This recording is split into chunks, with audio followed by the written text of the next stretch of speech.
Take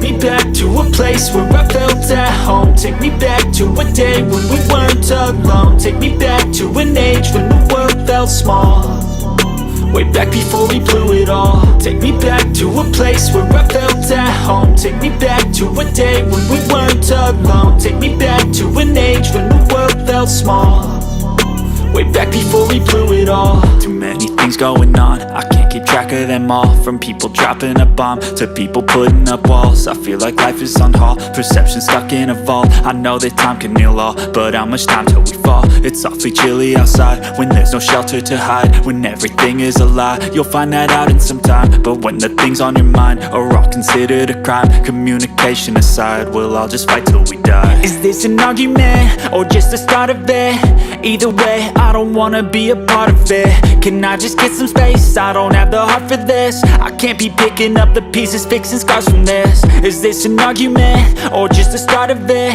I wanna drive away so I can be so far from it. I wanna find a place where no one breaks their promises, or maybe drown myself in something that is bottomless. Take me back to a place where I felt at home. Take me back to a day when we weren't alone. Take me back to an age when the world felt small, way back before we blew it all. Take me back to a place where I felt at home. Take me back to a day when we weren't alone. Take me back to an age when the world felt small, way back before we blew it all. I know that things seem bad, but they could be much worse. There's always someone else who has a greater curse, a greater thirst, a hunger, pain, and mercy. Just find whatever you got and try to be thankful first. I wanna feel again, I need a couple friends. I never really understood just how the story ends, but I can feel it's tense, don't know the consequence. The volatility of life, my only confidence. Is this an argument or just the start of it?